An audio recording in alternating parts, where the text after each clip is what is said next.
I think this is also why plenty of these eco villages, as Or mentioned, also fail, is also because they put too much emphasis on the overall community, because we want everyone to be happy and kumbaya and thriving and everybody loving each other.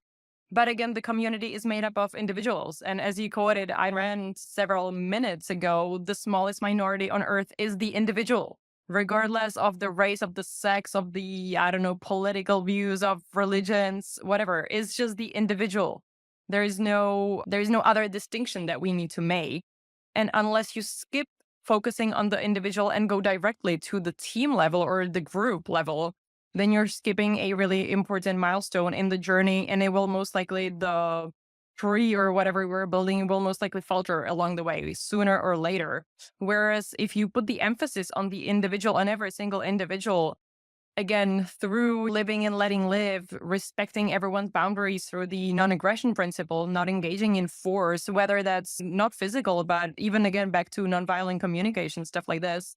If you really emphasize the individual, you are building really strong roots for the entire tree, meaning the community, to actually thrive.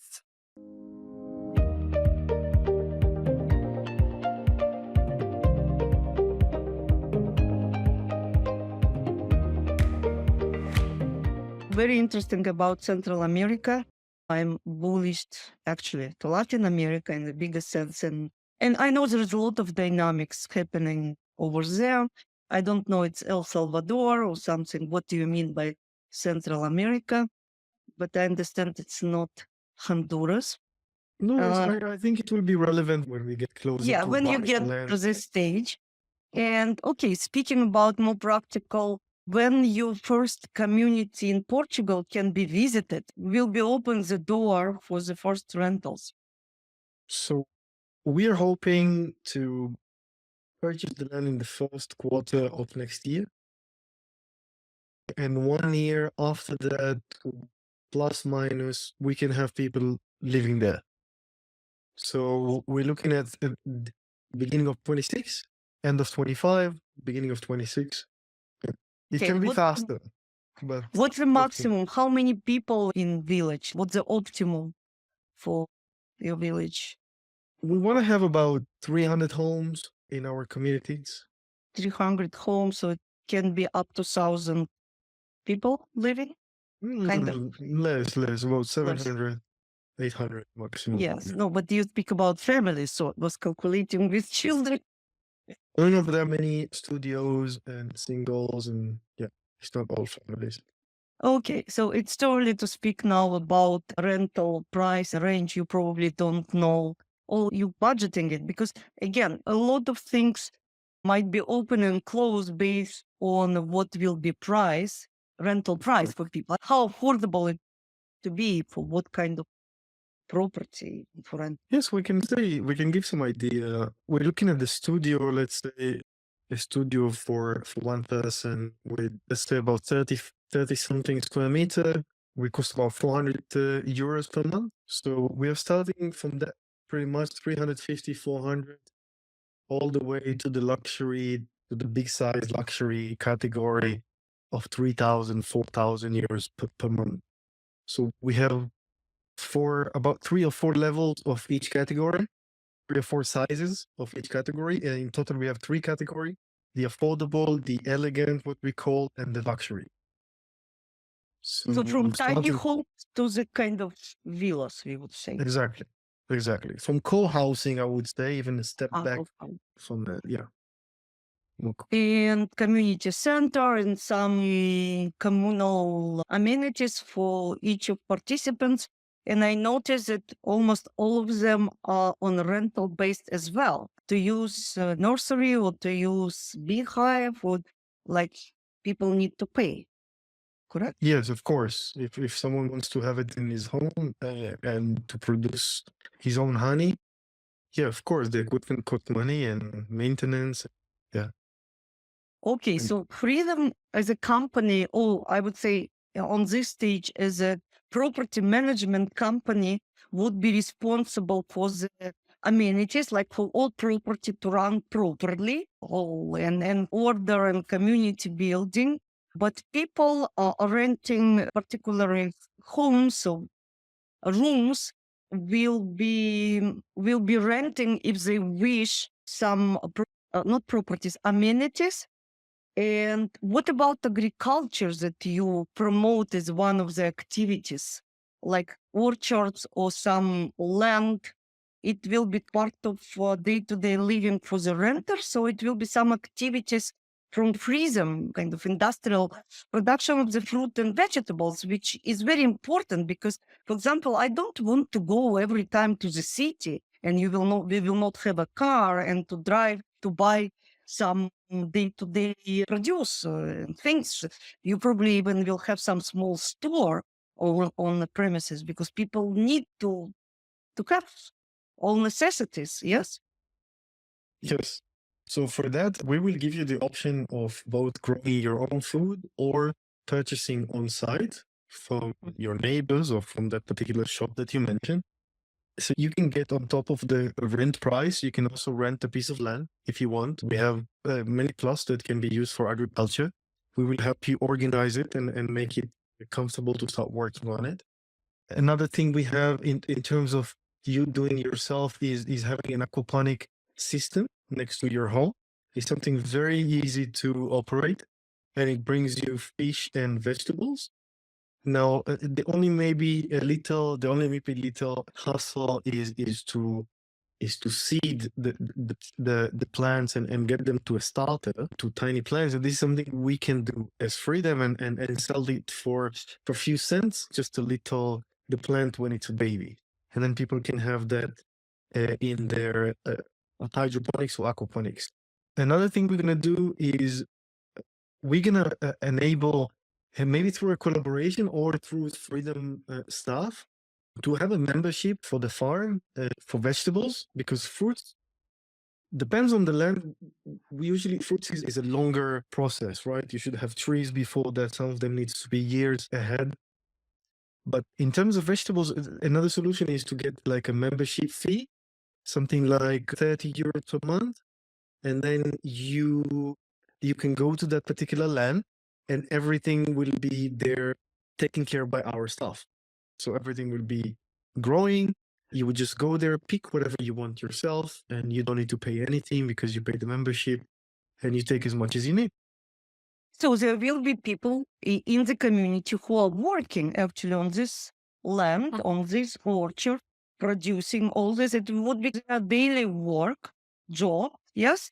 Because I'm interested about the employment opportunities as well in these communities, because I believe people need to work in decentralized communities as well, and just obviously balance of work and life, it's up to every person and family, but in the sense of purpose, and I believe in purpose in life, work is giving the satisfaction and giving actually things to do during the day. So what kind of other professionals you would need, I would say, not just attract and remote workers, I understand, yes, but to maintain even such community, you need people of different skills. Yes, we have gardeners, we have people for administration, we'll have community managers, maintenance people. Yeah, there's quite a lot of people on board. I think in the same time, in one shift, there should be around 30 people, if I'm not mistaken, according to our Okay. calculations. And they might live in the community or they might be local They will. and going Well, to work here, no? no, they will live inside the community for sure. Okay, so it would be special contract with them, people who are living and working for the community needs. Of course, it's like a job, like any other job. There's no voluntary, yeah, a job, they get paid. And our goal is to help solving another problem we have in society. As you mentioned before, with all the war that is going on, after we saw what happened in Ukraine and later on Israel, Palestine, and the whole world is going crazy. We thought that it could be nice to give war refugees an opportunity in freedom and to show the world that a free market can also solve social problems. We were thinking that maybe we can help a group of people coming from those areas to rebuild themselves in freedom, to maybe work in freedom 3-4 hours per day in return for new homes for them and their family. Of course, each individual case is different, but yeah, work a little bit there, maybe in the around the maintenance, around the hospitality part, but also be exposed to opportunities from the outside world, because the goal is that they will not work for freedom all their lives, right? I would see them working for freedom for 6 months or maybe 1 year of kind of recovery. And then we would love to see them, just like I would like to see my kids one day when I will have ones, flying away, finding their own way, opening their own businesses, starting their own farm or whatever they want to start. That would be great. I believe working with these groups, you would need to have psychologists on site, because based on my traveling to Ukraine this summer, I visited Ukraine and I understand what happening in Israel. People are traumatized by all the events, and it's a big problem, bigger than I thought about. And people need help. Obviously, they need shelter, they need work, but the longer war is happening, the more trauma they get. Young, and even these people who are run away or like refugees, I'm speaking about Ukrainian refugees, they might be better off. But yes, it's not easy, and I commend you for thinking about it and doing it, because it's very important. But yes, you mentioned voluntarism. Actually, in my sense, that people will not work for free, because for me, being the Soviet child and after then student, I know that volunteer work, and actually it's the same here in the West, when you need to work your 3 hours for the good of community, as they say. And we are the children and students, we are working on agriculture, helping to get the produce back to, because nobody was working. It was not enough hands to work in agriculture, and even everyone from scientist to worker, maybe on some industry. When September, October were coming, we were sent to work to do this voluntary work, and other type of works as cleaning cities because they were dirty and they couldn't not organize the work. And I know the term as tourism. When I hear it, it's, for me, it resembles this kind of work. What Hmm. do you mean? And I know that libertarians like to use this word. What do you mean by voluntarism? Yeah, I didn't put it as any. I think what they mean, or what they're trying to say with volunteerism, is that you don't do it when someone pushes you to do it. You do it because you want to do it. But yeah, I think before that, the question was more economical, so this is why I responded in that way. And maybe Susanna would like to add or explain that.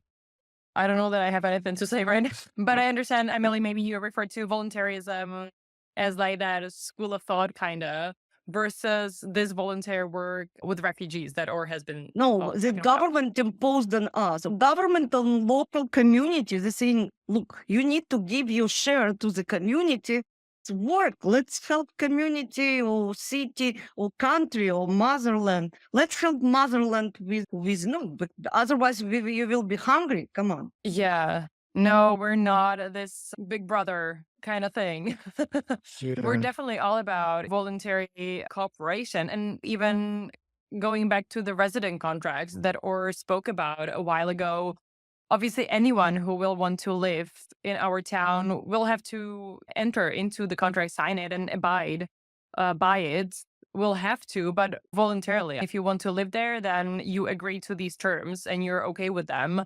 And this is true even this case. But then the people will come there, these refugees will come to freedom in a pursuit of a safer life. I think that is possibly the most important factor for people like this, the safety, security, and just like you said, possibly even some psychological or mental help, because obviously the trauma that arises from things like this is tragic, really. It's immense, and it affects you for your really entire life unless it's properly taken care of, and there's no easy feat.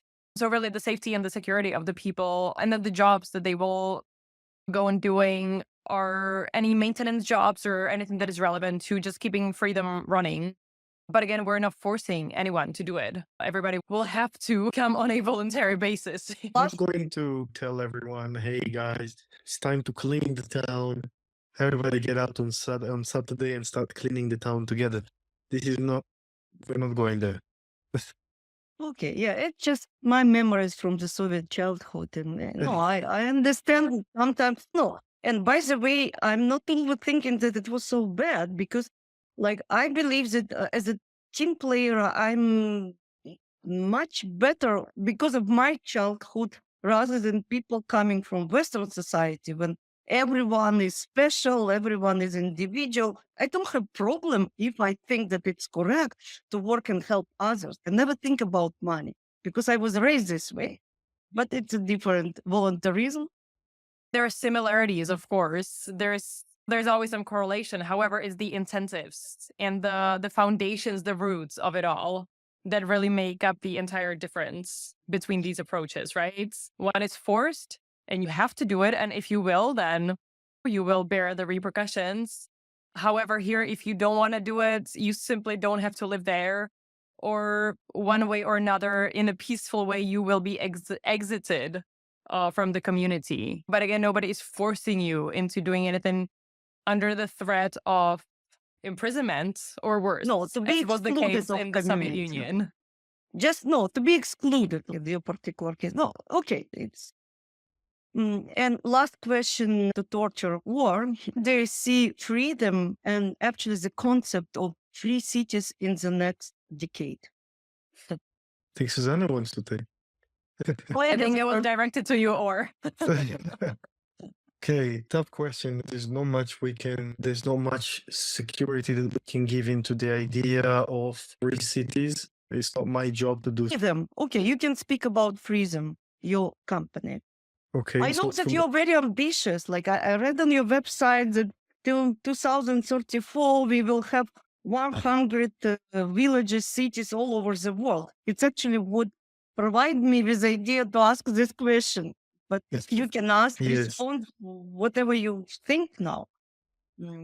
So I think this big statement is coming to say that there's more than just the three of us or 100 or 200 people that are in this, I don't want to say war, but that are aware of this struggle and feeling this struggle and want to have a change in their lives and want to take a bit more control over their lives.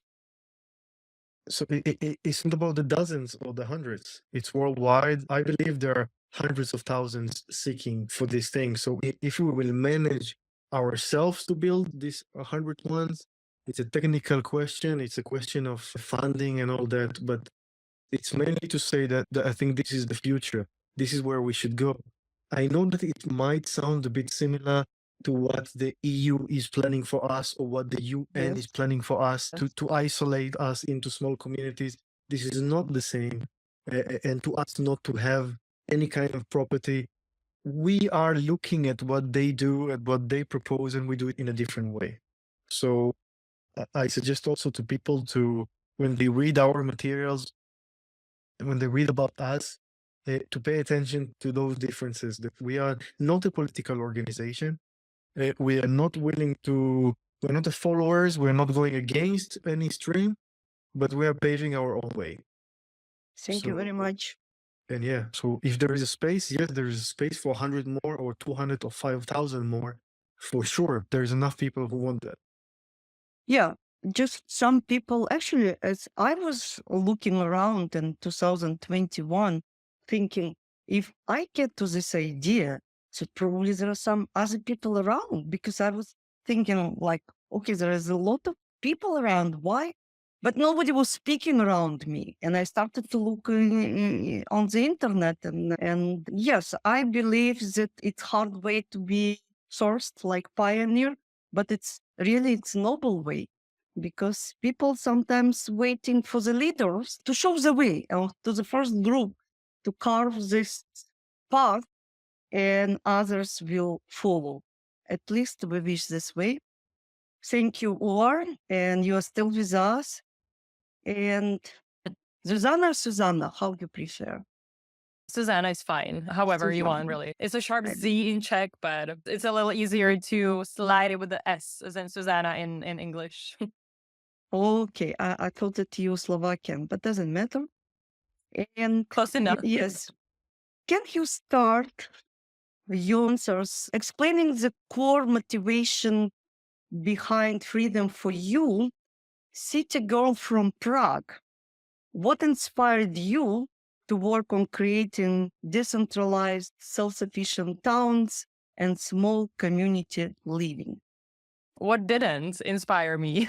Truth be told, when I learned about freedom about a year and a half or so ago, I was drawn to the ideas behind it immediately because this is exactly what I want for myself. This is exactly where I want to live.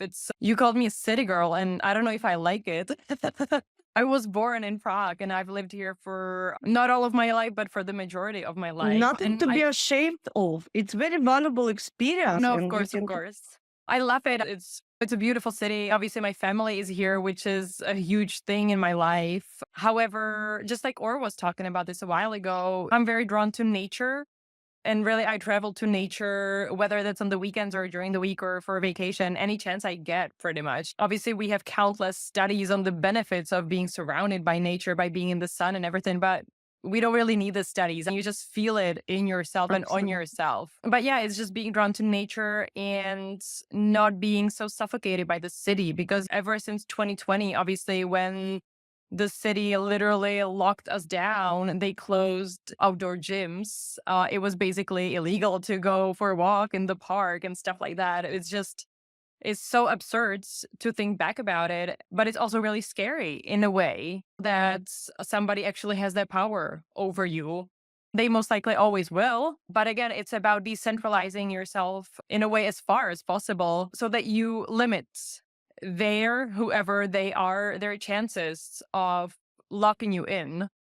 And so again, it's the decentralization from all this noise that we have. And I don't mean noise in terms of cars and the pollution of it, but the noise and the pollution of the media, the politicians, exactly what we mentioned on the website, of course. Just these disturbances that are always at the back of your mind because you have billboards, you have the media shouting at you whether you want it or not. And it's getting into your brain anyway. It's getting into your subconscious mind. And rather than meditating for hours a day and just consciously trying to eliminate everything, you can just remove yourself from it and put yourself somewhere where it's a little bit more green, a little bit more naturey, a little bit more peaceful and quiet. And hopefully nobody's blasting heavy metal at 10 p.m. I know I won't. And you just get to live your life in a way that really suits you the most. And obviously you can do this anywhere in the world. It's all in the head. But there are places that make it possibly a little easier. And freedom is one of these. Again, as soon as I learned about freedom, I knew that this is exactly what I want for myself. And I reached out to Or immediately, and the rest is history. Here we are. Great to know. What were your favorite authors or books in your formative years? Or maybe later on as well? I think we're in our formative years our entire life, right? We never stop learning. Absolutely. But yeah, Ayn Rand is for sure one of the major ones. I read Atlas Shrugged when I was 18. So that's a very forming age still. And the book changed my life, honestly. It really did. I've been lucky enough to grow up in a family. I was born into the free Czech Republic, actually. Unlike my sister, who was still born in a communist or socialist country, but it's all the same. But I've been lucky enough to actually grow up in a family, thanks to my parents, who have always been freedom-ish oriented, because obviously then they spent several decades of their life in a communist regime. Luckily, they didn't get suffocated by it. And so they've always leaned towards more freedom in our private lives as well as in the overall economy of the country. And so this has been my upbringing. And obviously, as a child, you don't really question these things. You just take them on, you absorb them.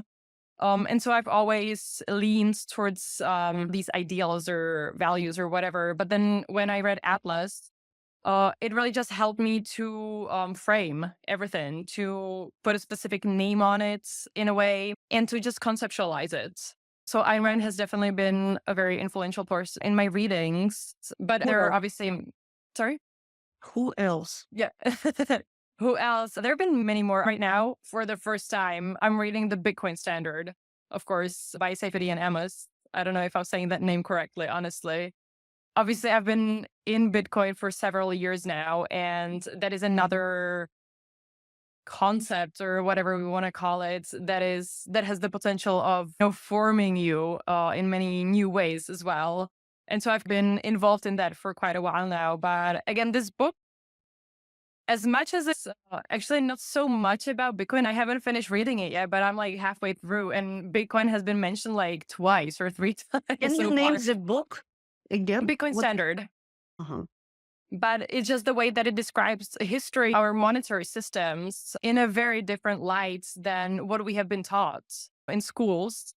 It's been also very influential and very, very educational in a way. But yeah, to be honest, ever since I read Atlas back when I was 18, I've stuck to reading Ayn Rand and other objectivist authors. Leonard Peikoff has actually written, and he's still around. He wrote a book, Loving Life, which is a very short, like 100-page book, also about objectivist frameworks and principles, and is very straightforward. Obviously, Atlas, you have the 1,000 pages with such an epic story, but these derived books from it are it just help you conceptualize it maybe a little bit more. So this book perhaps hasn't been that formative in a way, but it's still been very influential in just helping to frame it in a way that makes sense for me. Maybe because in my 18s, I was reading Soviet dissidents and Yeah. out of this kind, and I get to the Ayn Rand around being around 40. She didn't affect me so much as you, and with all respect. Our prefrontal cortex keep developing until we're like 25 or 30 almost. It's just the absorption of information in this age. It's different, obviously, than in our later years. Neuroplasticity, it never stops. Absolutely, absolutely. Maybe I need to go back to her to read again. But as a personality, like I'm not close to her as a person. And for me, by the way, it's very important. Who is the person who was writing it and how he No, she reflected her values in her life. So it's okay. But it's not mine. But it's Yeah. okay. She's a really brilliant author. I would not argue.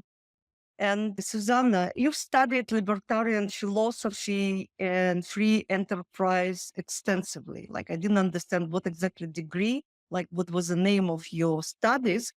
And in my understanding, free enterprise is individualism. How do these ideas, and we're speaking a little bit about it, manifest in your approach to community building, where cooperation and teamwork are often more important, in my opinion? Sure. However, what is a team made up of?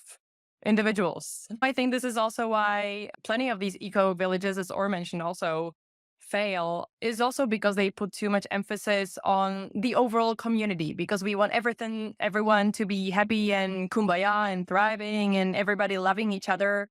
But again, the community is made up of individuals. And as you quoted Ayn Rand several minutes ago, the smallest minority on earth is the individual, regardless of the race, of the sex, of the, I don't know, political views, of religions, whatever. It's just the individual. There is no other distinction that we need to make. And unless you skip focusing on the individual and go directly to the team level or the group level, then you're skipping a really important milestone in the journey, and it will most likely, the tree or whatever we're building will most likely falter along the way sooner or later. Whereas if you put the emphasis on the individual, on every single individual, again, through living and letting live, respecting everyone's boundaries through the non-aggression principle, not engaging in force, whether that's not physical, but even again, back to nonviolent communication, stuff like this. If you really emphasize the individual, you are building really strong roots for the entire tree, meaning the community, to actually thrive. And so I understand, I think it's really also important in terms of individuals where you actually come from, because I know me in the Western world compared to someone who grew up in the Eastern world or maybe somewhere in Asia, or obviously our mindset will be very different. I think the cultures are just form you very differently.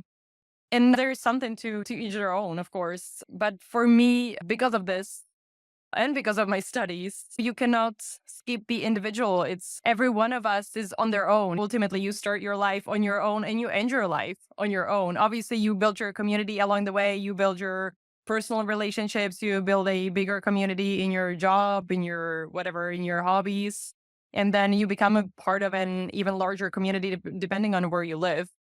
But ultimately, you're always on your own. And so just strengthening your own spirits and having them strengthened by the community where you find yourself is, to me, the way to success and to long lasting success. Thank you. You already answered my 3 following questions. Okay. Kudos to you. Okay. Would you have the piano in the community center? Yes, I'm trying to convince Or to get me a Steinway piano. Oh, Stanway, you. We'll Okay. see about Okay. that. But I do love playing Rachmaninoff. He's my favorite, my all-time favorite. Oh, it's my So- next question. What music by what composers do you like to play? Yeah, I play classical pleasure. piano, but really he's basically a modern composer, right? Back in the late 19th century, and he passed 1947, I believe, or something like that. I actually started playing Rachmaninoff because I started playing piano when I was 6, very early. This is actually, I think, my earliest memory from life, sitting on my mom's lap, and she was trying to convince me to start playing. And I didn't really want to, but then I did. And I'm really grateful for that, because the piano, any musical instrument, is just such a beautiful outlet for the soul to let yourself roam freely, but also the discipline that comes with it. Because obviously, if you want to get anywhere, you have to be consistent, just like with anything else. So those are some important lessons that piano has definitely taught me in my early years of life. But I first started playing Rachmaninoff, I think, when I was around 13, 14. I started with his C sharp major, of course. It's But very his preludes advanced music. I know because I learned music as well. Rachmaninoff, it's not for it's not beginners. It's easy. very, No, yeah. it's not easy. But to me, because I am a metalhead and I really enjoy heavy music, to me, Rachmaninoff together with Bach are really the godfathers of metal. And obviously, there have been many before them, but Bach, just how revolutionary he was during his time, and then Rachmaninoff way later. He was a dark soul. Obviously, he was born, I don't remember. Do you know where he was born? Russians are Yes, yeah, of course. I don't remember the specific place, but I think it's just these big Russian composers, or even these Russian. authors, and just these big Russian personalities. They're a little different. And he was dark, and he was just like heavy in his emotions. And obviously, it translates into his music. And it brings me great joy to be able to play some of his preludes specifically.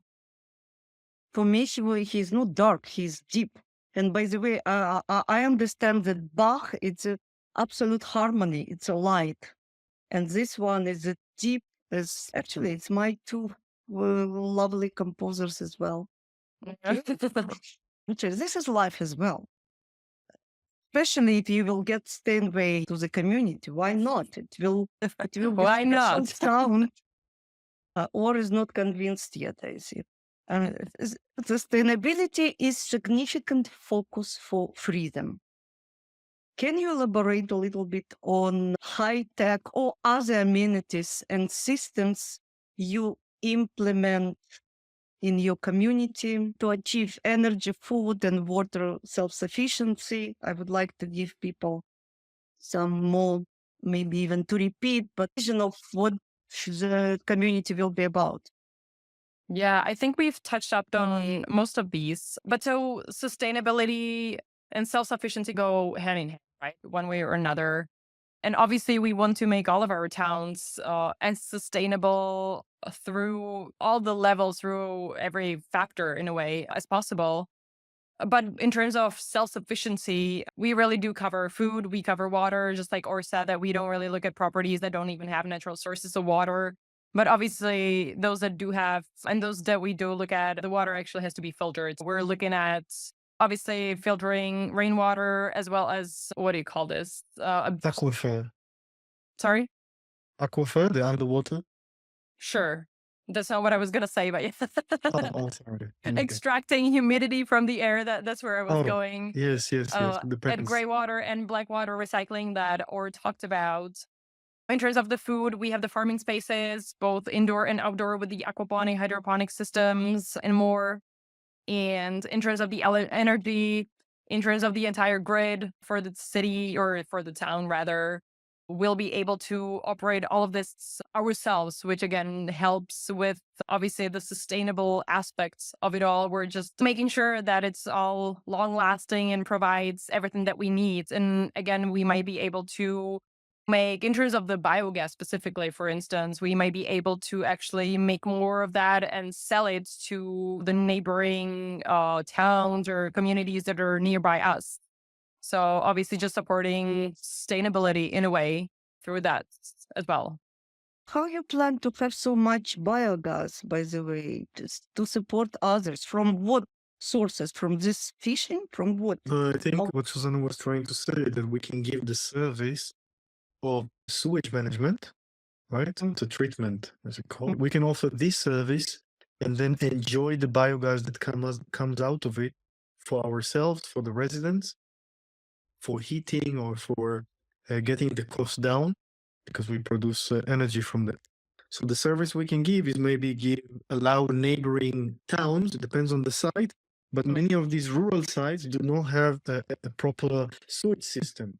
They have a septic tank, and then they fill them and they dig another one, So if we can, in one of the cases that we checked, we could actually connect to the neighboring town and get their sewage to our facility, and then actually sell them the service. And this is something very interesting in terms of this power shifting, because as we are depending on them all the time, now it's a little bit different. If they're, I'm not saying that that we're going to use these or in terms of power, but there must be a higher place for negotiation if they provide us a road or some other kind of educational service, and we provide them another kind of service.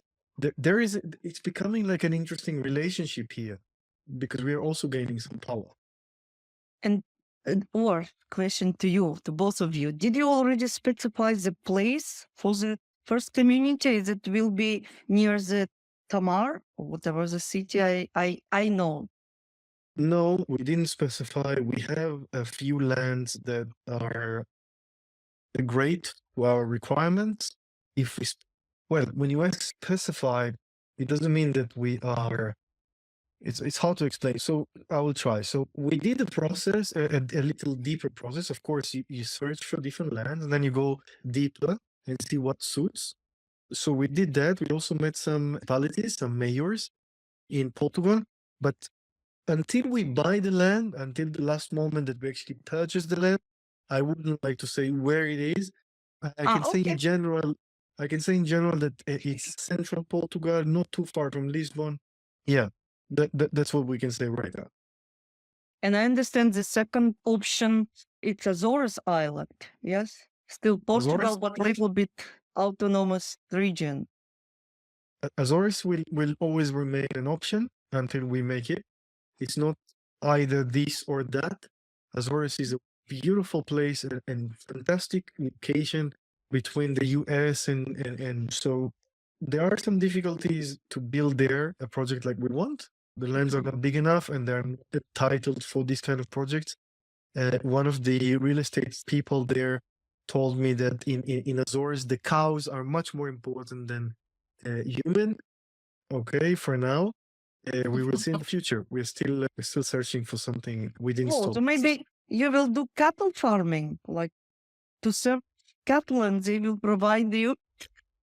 I don't think they like it. I think they like to have their cows like on the mountain, beautiful there with the view.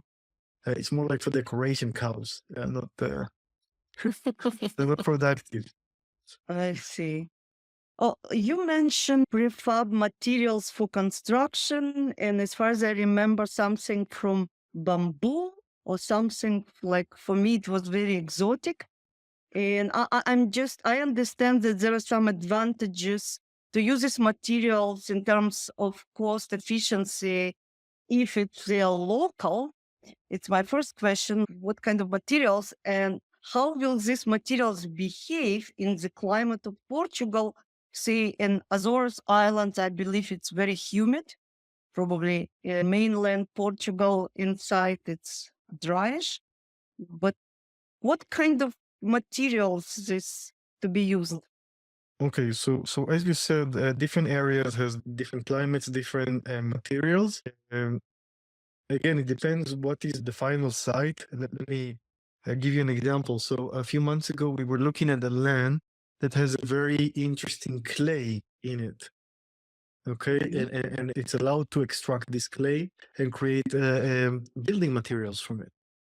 So again, it depends, and obviously, material that you find in the land is the best to use. It depends on the land. In terms of bamboo, bamboo has power. It has many different species of bamboo, and they work in different zones around the world. Bamboo can grow almost anywhere. It doesn't have a lot of requirements in maintenance and water. And what's the most interesting in this plant is that it grows super fast. So from after the fourth year, you can get to up to a meter or 1.2 meters growth per day. So this is a super sustainable plant. It's also But it's antibacterial. local. Well, you I- can plant it. Yeah. You can plant species. It's bamboo is in everywhere. You can have bamboo in frozen areas. Okay, I didn't know. Yes. Thank you. Yes. Look at Japan in the winter. Okay, I need to go to Japan. Yes. No, I was always thinking, how's they living in these houses? Bamboo is fantastic material. Yeah, it's hard Okay. and light and strong, antibacterial, which is very important. Just a little bit isolation against said metal music. I don't care. Sure, it's okay. And Zuzana, back to you. What has been the most challenging so far aspect of advocating for individual freedom for you? And your task is to find and form communities, and especially in a world that often values conformity and leaning to the left worldwide over the last years. Yeah, that's a great question, Emily. I would say we all create our own bubbles, and I tend to surround myself with individuals who are on a similar wavelength as I am. So I tend to be surrounded by people who value their freedoms and privacy and security. Like Or said, we're not fighting anything. We're not convincing anyone. We're paving our own road. And this is the way that we approach our potential residents as well. We're not necessarily trying to convince anyone in a forceful way, of course, that would very much go against our own beliefs.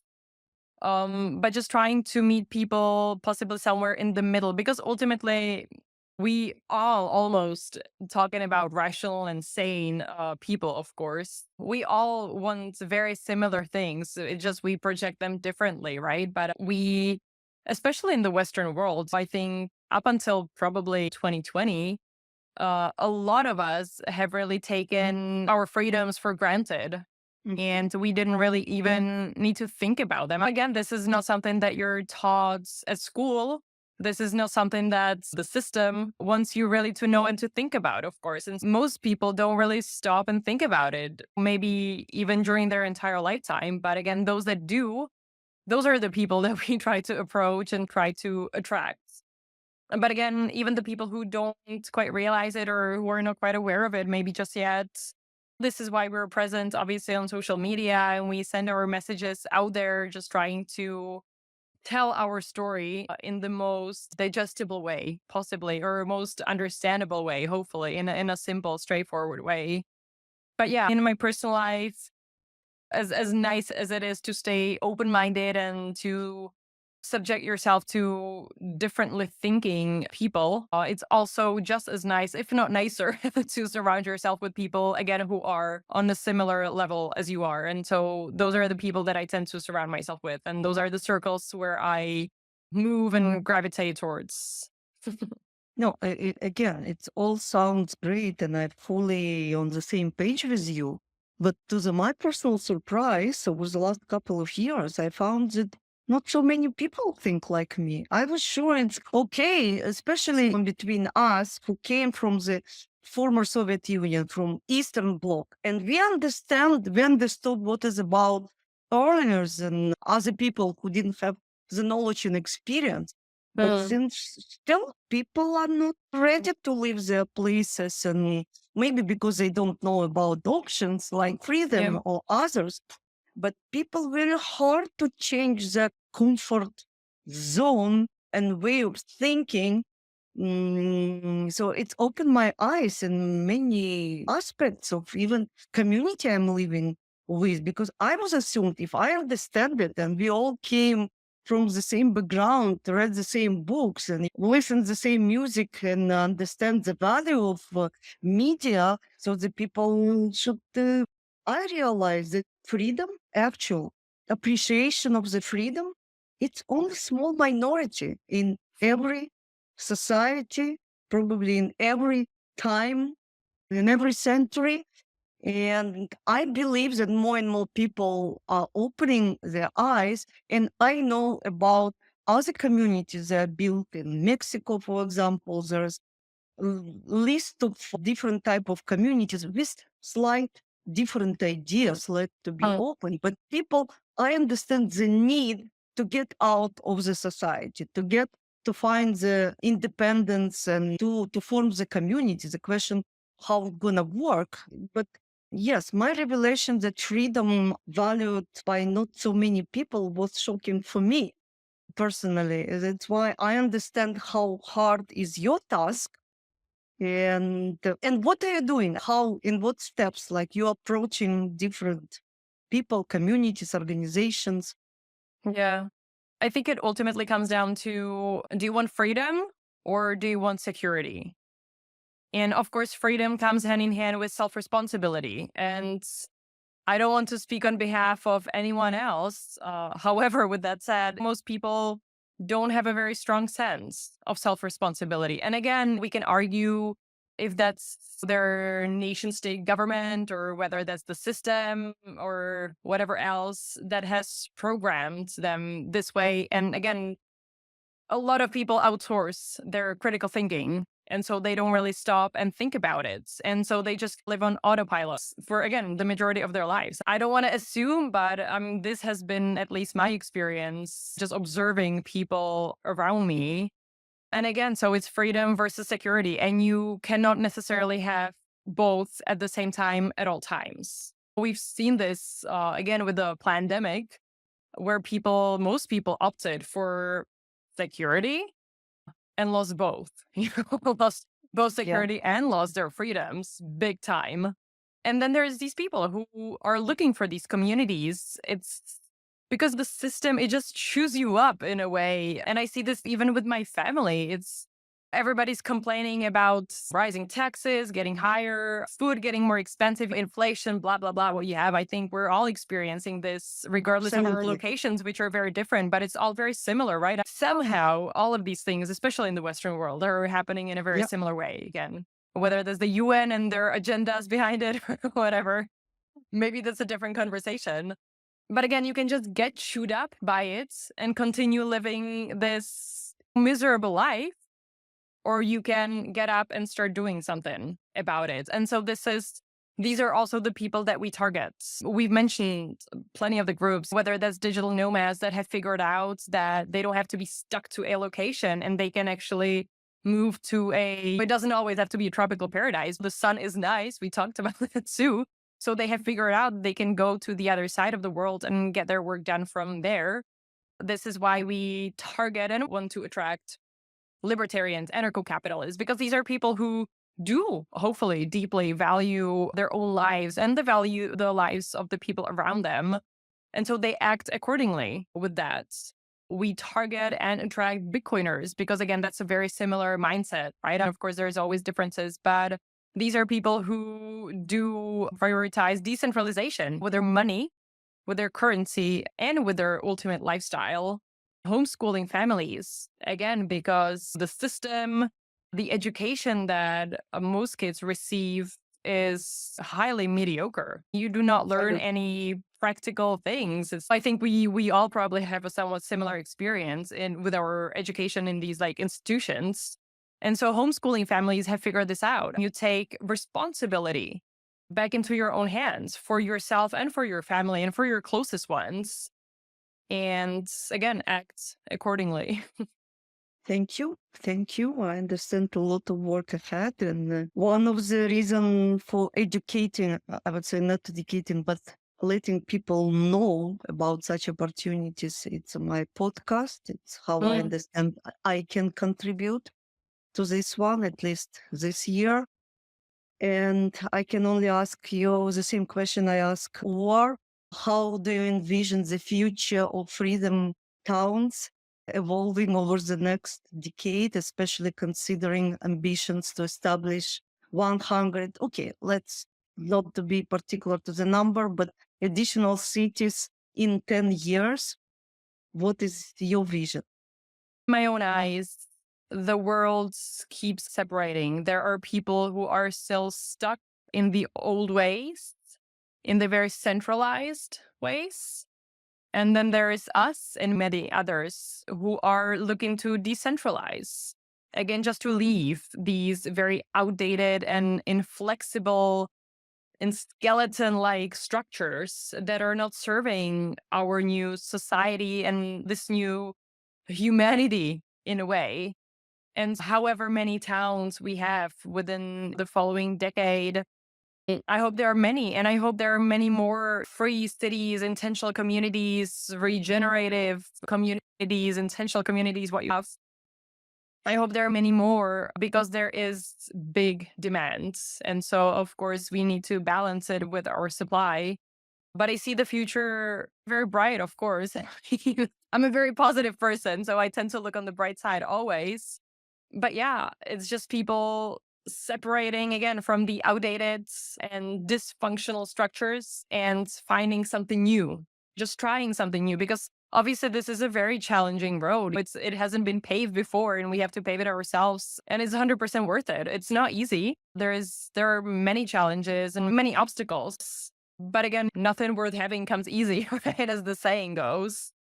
And the pioneers it's trial, what do you say? How do you say this? Trials and errors. Trial and error. Thank you. Something works, something doesn't, that's fine. We live and we learn. But yeah, hopefully there will be more of this popping up. And again, the demand is there. It obviously is not going anywhere. It will keep growing because once people wake up, they do not fall back asleep. The more people are waking up, right? We're seeing this in measuring the frequency of the earth that keeps rising. And that's all of us with our awakened state, so to say. So again, once these people wake up, they're not going back. And so Hopefully. maybe I'm hopeful. So am I. And obviously, young generation, they look differently at what's going on. They might not have complete understanding and education, but they want something else. And I understand that as well. And my last question to you, how do you envision the global membership working across several FreeThem towns? And what benefits do you foresee for residents who wish to travel between these communities when they will be built? The global membership is really important for us. Obviously, it entails having towns in various jurisdictions, but ultimately we want to offer the flexibility to people. And this is also why we utilize the build to rent model, because you don't have to worry about purchasing or selling anything or getting rid of your furniture or anything like that. It's if you want to hop between places, between continents or within one continent, between places, you have the option to do. And we don't quite have it fine-tuned to the very last detail. Once you have the resident contract signed, you can hop in between.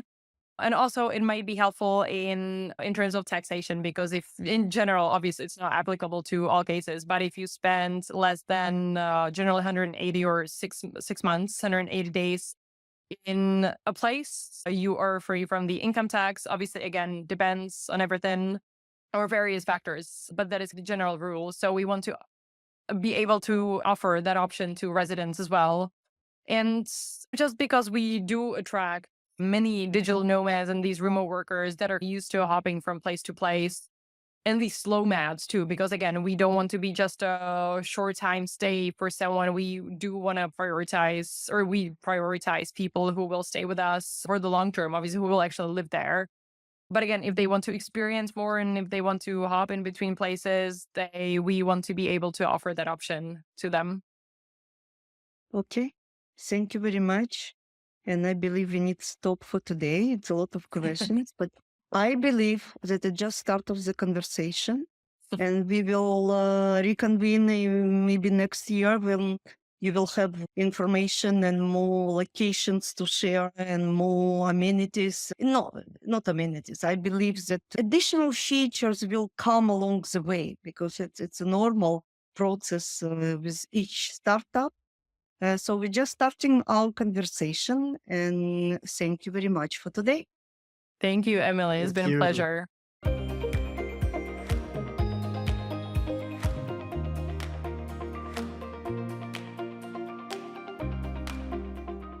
Thank you for joining us for this enlightening conversation with Sofer and Zuzana Martakova from FreeThem. It's been fascinating to hear about their vision for decentralized, self-sufficient towns and how they turning these ideas into reality. From Or's extensive leadership experience and philosophical inspirations to Zuzana's dedication to community and individual freedom, we have uncovered some sincerely inspiring insights into how we can build a freer, more sustainable world. If you are as inspired as I am by their work and want to learn more, visit FreeThem website, and you can find the URL below the interview. Remember to subscribe to Age of Reinvention to catch an episode packed with transformative ideas about new ways of living, intentional communities, and practical advice. Until next time, I'm Emily Bron, reminding you that the power to reinvent our lives and world is always within reach. Stay curious, stay informed, and keep exploring new possibilities.